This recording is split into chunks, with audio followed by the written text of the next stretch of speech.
kannski fór ég svolítið hratt í þetta en við erum eftir að kynnast þessu öllu saman aftur.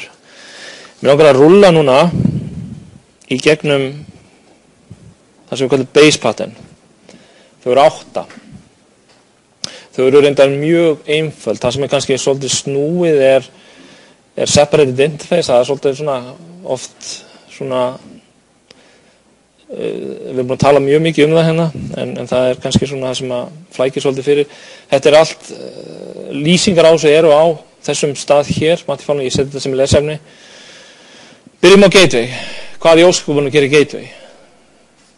Hvað þýðir orðið gateway á íslensku? Gátt, já. Það er að segja, það fyrir allt í gegnum eina gátt. Ég bý til gátt á eitthvað. Hér er eitthvað server hann úti og ég bý til gátt á hana. Allur minn kóði tala við gáttina, gáttin tala við hitt. Hefur það ekki einhverja kosti? Það getur verið mjög gagnlegt. Ef við skiptum kerfi sem er bakvið þá breyti ég bara gáttinni.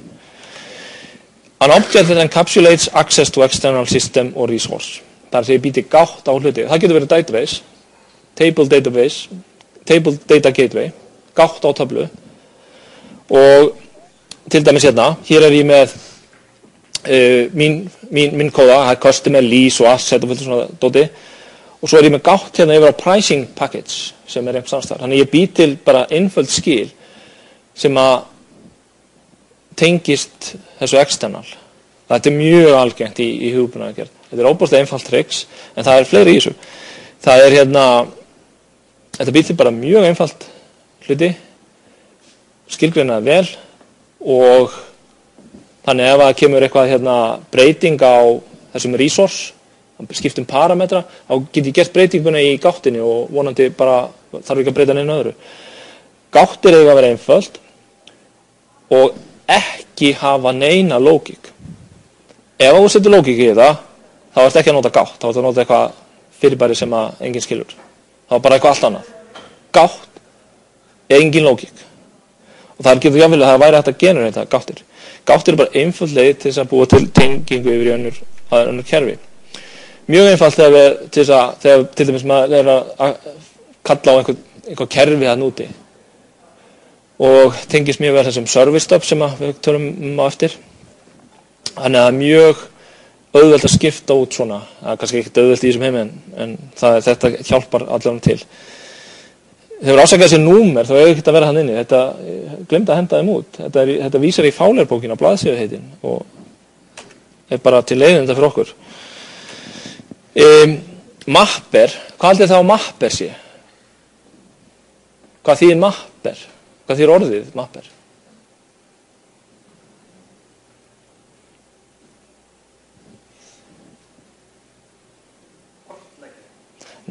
Kortleggja, nei, þetta er bara vörpun. Varpa inn úr annað, það er svona íslenska heitið. En það er nákvæmlega sem þetta gerir. Og þetta er nefnilega, ef ég er með tvö kerfi hérna og ég vil nota það bæði, en þau með ekki tala saman. Þannig að það kemur einhver client þarna í milli, einhver svona mapper sem sér að móka á milli. Kerfin verða að vera óháð, þau verða að vera independent, það getur verið að þau eru ólík eða við hefum ekki aðgang að öðru en þessu, að búið til mapper. Það getur örvanum hérna. Þetta hérna er stýrigæðin, mapper hérna, hann er að tala við pricing packets og svo kallar hann á hérna. Ekki öfugt. Heldur að þetta gaurinn hérna í miðunni, það er hann sem að stýrir. Það er hann sem að les pricing packets, uppfærir customer reference, hann er stýrieiningin. Já, einmitt. Örvarnar voru einmitt í hináttina. Hérna, sjáu þið. Þannig er allt okkar dót að tala við gáttina og gáttinni, það er að segja stýringi kemur hinum meginn frá. En í mapper, þá er hann gaurinn sem að stýrir. Mapper er sem sagt leið til þess að díkópla svona tveimur kerfum og þeir eru líka alveg eins og gatewayin ættu ekki að hafa business logic og það er svona eina triksi í þessu, það er hvernig þau koma, hvernig þau verða til, oft er þetta svona stýreiningar eins og ég segi og hvernig notar maður þetta þegar maður verður með tvö kerfi sem þú vilt ekki að þau tali saman eða viti hvort á öðru, heldur stýrir þú þeim. Síðan er það layer supertype, við vorum búin að minnast á þennan gaur, tiltölulega einfalt, þetta er sem sagt típa sem að type that acts as a supertype for all types in a layer og ef við erum til dæmis með data layer eða domain layer eða service layer eða eins og til dæmis þessi feed layer hérna, með marga feed gæja, þeir eru alltaf að útfæra feed handlerinn, þá byggum við bara til hana abstrakt feed gaur, tók þetta í abstrakt gæja og hann er ástæðan fyrir hann abstrakt, hann er ekki útfæra read dótið, en hann sér feed handler dótið, það er bara svona einhver mekanismi sem það þarf að allir þurfa að gera, þá flytji það bara upp í einhverja svona layer supertype og svo bara erfi hann. Það er mjög algengt til dæmis eins og í Spring, þeir eru með mjög mikið svona abstrakt klösum og það sem þeir eru búin að gera, þeir eru alltaf þannig að þeir útfæra interface og útfæra það sem er alltaf eins og bara gera það fyrir þig. Svo erfir þú abstrakt gæjan og útfæri restina af interfaceinu. Það er að segja út með interface með 15 föll og allar einingar í þínu kerfi þurfa að útfæra fyrstu 5, ekki 10, ekki hinn. Þá gerur þú bara gaur á milli sem allir erfa. Skiljið, einfalt koncept. Þegar við höfum svona common features í öllum objektum og hérna er til dæmis dæmið fræga með circle og polygon og annað, þeir eru alltaf með x og y og þeir eru með lit og þá er draw object bara layer supertype fyrir alla hina. Einfalt koncept. Þannig eru erðir að hjálpa okkur mjög vel. Og hvernig notum við þetta? Nákvæmlega það er ekki meira að segja þetta svo sem. Hérna til dæmis allir með ID, þá er ég með getter og setter fyrir það, og svo er allir domain object. Einfalt dæmi. Og hérna er drawing system sem við vorum búin að tala um. Þannig er ég með shape sem útfærir drawable interfaceið. Geymir þessar breytur, gæti útfært eitthvað sem allir gera hvort það er. Og svo kann hver að teikna sig og eins og þið munið. Þessi hérna gaur er kannski svona það sem veldur yfirleitt svona mestum ruglingi, en þetta er raun og veru alls ekkert erfitt eða flókið. Þetta er þessi Hollywood snúa dependencyinu við. Það er að segja að við búum til interface in a separate package from its implementation. Það segir ekki mikið, en þetta er nákvæmlega það sem við höfum búin að tala um í dag. Þetta dekúpla systemin og snýr í raun og veru dependencyinu við. Ég ætla að sýna ykkur þetta eftir smá stund. Það er að segja að interfaceið og implementationin er í separate package. Þannig erum við bara að lýsa hlutum sem við þekkjum mjög vel. Comparable interfaceið er í arrays klassanum, skrifað af gæjanum í Kaliforníu í stuttbuxunum. Sólinni þar. Útfærslan er í pakka hjá okkur. Interfaceið og útfærslan er á sitt hvorum staðnum. Sá sem bjó til interfaceið, hann ræður hvernig hann kallar það. Þetta hefur við séð áður. Þetta er nákvæmlega þessi feed gaur hana, hann er separate interface. Og hérna sjáum við dæmi um þetta. Þetta er dæmi sem er hérna, til dæmis hérna, domain layer og við erum búin að setja okkur það prinsip. Við erum búin að ákveða það reglu að domain layerinn hann má kalla á data source layerinn, en það er ekki öfugt. Annars er allt í klassu hjá okkur. Data source layerinn má ekki vita neitt domain layerinn. Bara prinsip sem við höfum, það gæti verið öfugt, ég meina þetta er bara prinsip sem við höfum í þessu dæmi og þetta er mjög algengt prinsip. Ég er með JDBC-kóða hérna og inn í honum, hann skilgreinir, þetta er separate interfaceið, rollback handler. Og það þýðir það að þessi gaur hérna, JDBC-rútínan, hún er að kalla hérna að láta þennan vita, process row, process entry, process eitthvað. Þannig að hér er SQL-skipun, þetta er raunverulegt dæmi úr Spring. Ég segi hérna, hér er feedback handler, hér er SQL-skipun, láttum við vita. Svo fer hann hérna niður, hann byrjar að lesa úr grunninum fyrir hvert einasta stak sem er lesið, hver einasta færslu, þá kallar hann á þetta interface, process row. Interfaceið er í þessum pakka hérna, data source layer pakka, en útfærslan er í öðrum pakka, separated interface. Þannig að ég kalla hérna, og þessi kallar á interfaceið og það vil til að domain layerinn hann fyrir ofan, það er hann sem útfærir þetta interface. Þetta er nákvæmlega sama dæmi, þetta er nákvæmlega eins og observerinn, þú snýr dependencyinu við. Og rauðu kóðin hérna milli, hérna er þessi rollback handler hérna, það er að JDBC kóðin er að kalla í gegnum interface sem hann skilgreinir sjálfur, útfærslan er síðan allt annars þar, þannig að data source layerinn hann er að kalla á domain layerinn, en það er ekki dependency. alveg eins og array sort. Hugsaðu þetta er hérna lykilatriðið í þessu munstri, separated interface. Og hann segja, hérna er annað dæmi, hérna er ég með data mapper og unit of work og dependencyið, þannig er interfaceið í hinum pakkanum. Það er ekki að dölja kannski við þetta dæmi. Og þetta er feed pakkin, þá er hérna, þessi hérna, hann er svolítið að kalla á einhvern sem það vill til að reader clientin var senast útfærslan. En útfærslan er í öðrum pakka. Það sem að les, hann hérna notar þetta interface. En þetta er gert alveg til þess að þegar við þurfum að snúa við hérna svona dependency, þá getum við notað þetta hérna. Og það er önnur munstur sem byggja á þessu, factory, plugin, dependency injection, þau byggja öll á þessu. Þannig að þetta er svona base pattern, grunnmunstur sem er realiserað út allt í öðrum patterns. Og hérna sjáum við feed, hérna er tengingin og svo er kallað tilbaka hérna. Þetta er interfaceið, hérna er verið að kalla á interfaceið. Feed-handlerinn hana. Ég held að þetta sé dæmin sem við ætlum að nota í hérna dæmatímanum. Þannig að pælið aðeins í þessu munstriði farið gennum dæmatíman. Er nokkuð að fara úr hratt í þetta?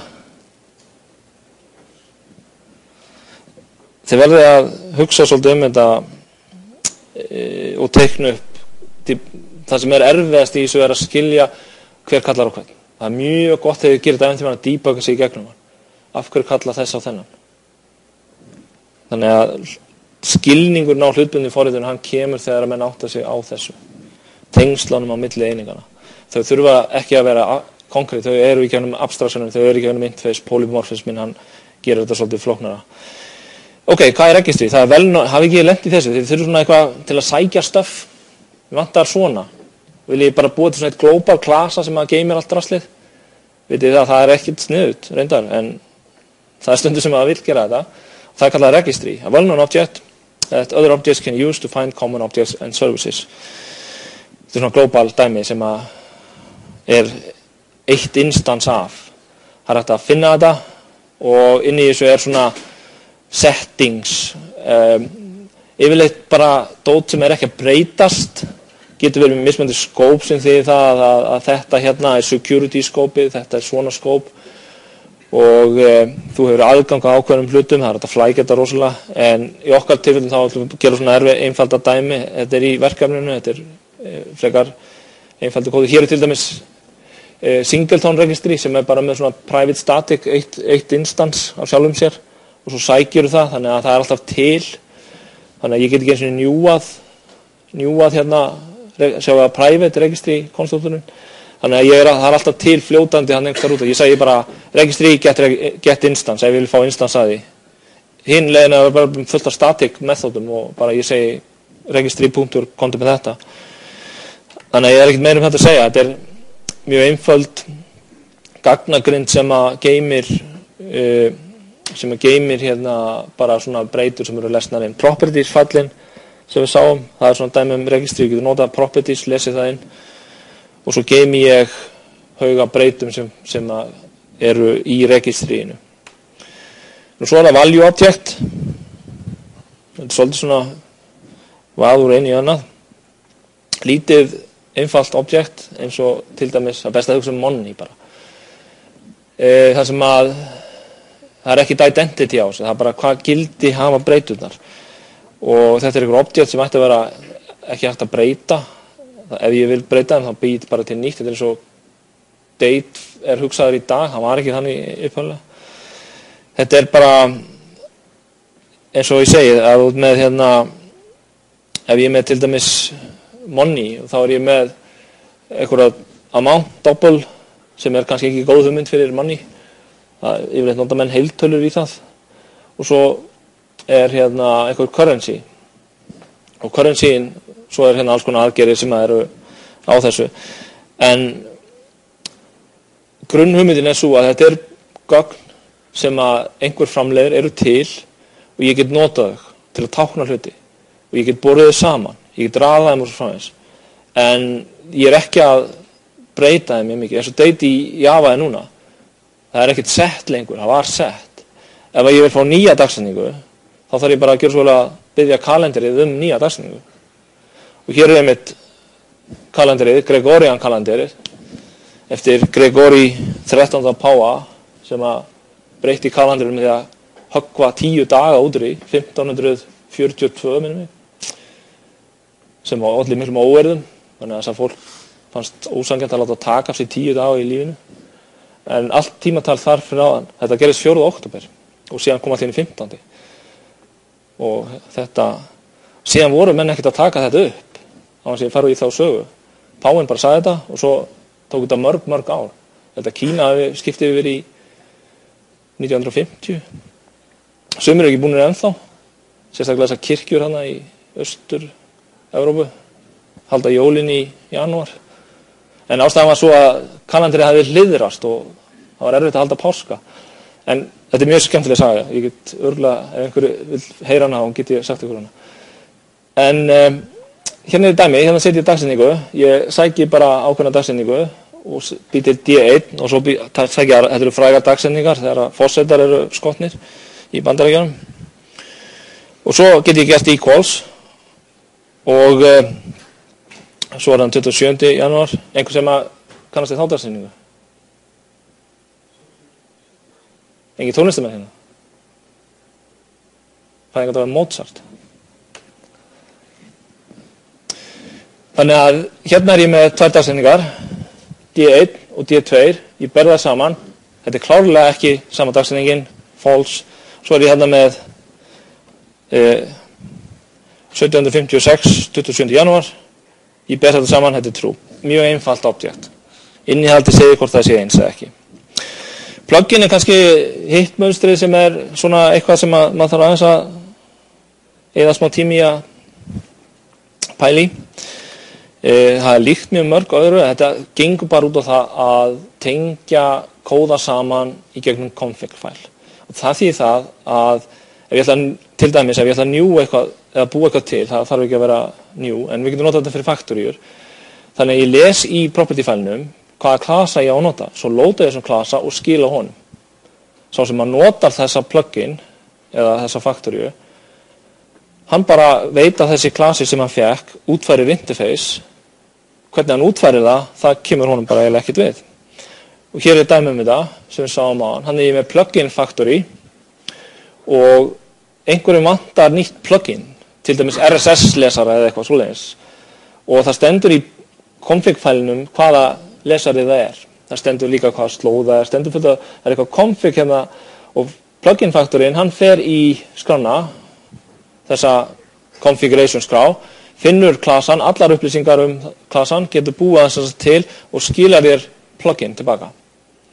Og eða interface á einhverja útfærslu sem að hér er, þannig að caller sem er hana, hann veit bara að hann er að tala við interface, polymorphismin aftur, hann bara kallar á föllin í interfaceinu og útfærslukóðin, hann er búin að bara slíti sundur öll tengsl á milli þess að tvekja kóða, en ég ger í staðinn configuration. Ástæðan er þessi, það er kannski auðveldar að breyta configi heldur en að breyta kóða. Þannig ég get skipt klasa í configinu og sett nýja útfærslin. Þannig að við sáum þetta líka í hinu dæminu, reader factory, las reader og síðan var hann njúaðar hann og þá er reader klientin, hann er að nota RSS feed reader, en fyrir honum er þetta bara feed reader. En útfærslan er RSS feed reader, alveg mjög specific dót. Þannig að þegar kemur næsti reader, XML reader eða eitthvað, þá virka allt hitt raslið. Virka bara mjög vel. Og hérna er sem sagt kóðin, hann er factory kóðin, loadar þessum klasa hana, loadar property, reader.property, kassin hann neðst sýnir hvað er inn í honum, það er bara reader, jafntómerki og svo klasanafnið. Og loadar honum inn, býr til nýtt instans og skilar honum. Það sem er, hann gæti gert reader punktur eitthvað, sett eitthvað inn í hann. Þannig að þú fær allskapaðan reader hana frá faktoríinu. Faktorían sem framleiðir þetta. Þetta er ein útfærsla á plugin munstrinu. Configuration, eða tenging í milli einingar í genið config. Plugin þýðir það.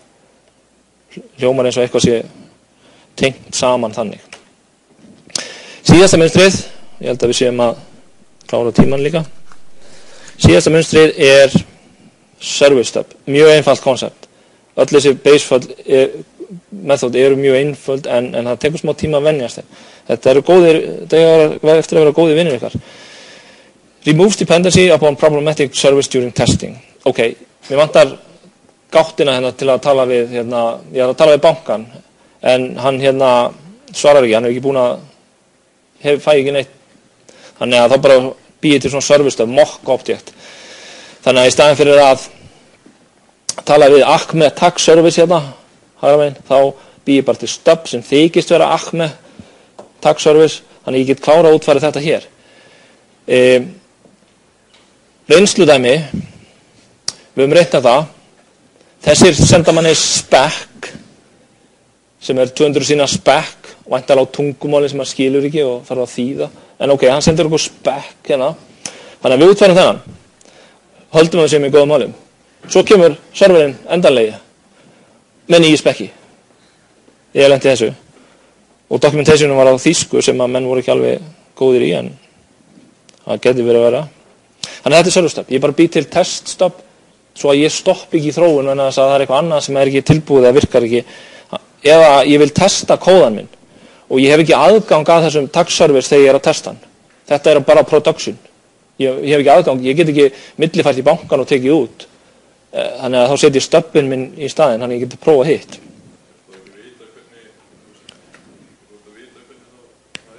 Jú, þú ert að vita hvernig, þú ert að útfæra sömu skil. Já, ég þarf að vita það. Þetta aðalega fyrir test, keyrir locally, sama interface, verður á sama interface og mjög gott þegar að hindra development. Kannski byrja ég á að gera þetta, ég veit að gæjan hinum mér ekki búin með eitthvað, þá bara býja til sjálfur, þannig ég geti haldið áfram. Og hér eru til dæmis reader stub sem að hardkóða draslið og ætlum við að gera eitt svona service stub í þessu verkefni, ég tók eftir því. Ok, þá ætlum ég að taka quiz hérna áður en því hverfið. Tökum eitt quiz í lokin. Nú getið þið merkt við 4 spurningar. Þannig að þið getið fengið 10, 7,5 eða 5 eða jafnvel 0. You use this pattern when you need to break a dependency between two parts of the system.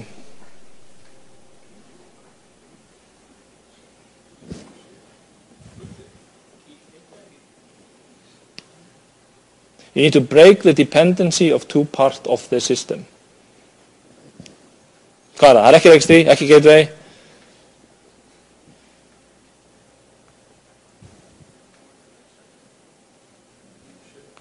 Hvað myndi þið segja? C? Ok. Ég held að það sé C. Merkið þá við. Intent of a pattern is an object that sets up communication between two objects. Gateway? Er þetta mapper? Svona prófið. Já. Prófið verður svona. Þetta mapper. Sketch of a pattern is this. Einhver ID generator og some class. Þetta plugin. Ég veit ekki hvort að þeir sem hafa ekki séð þessa mynd getur svarað þessu, en þetta plugin. Því þessi mynd ekki lýsandi, finnst mér. 4, síðasta spurningin. You use this pattern when you find that dependence on a particular service is hindering your development testing. Já, hárrétt. Þannig að svona spurningar verða á prófunu, þannig að það ágætt að byrja að þjálfa ykkur í svona spurningum. Vonandi það skotheldar á prófunu. En heyrðu, föstudaginn, munið hljóðfyrirlestur, ég hitti ykkur á mánudaginn, en ég verð með e-mailin opinn allan tíman, þannig að ef það eitthvað spurningar út af skilaverkefninu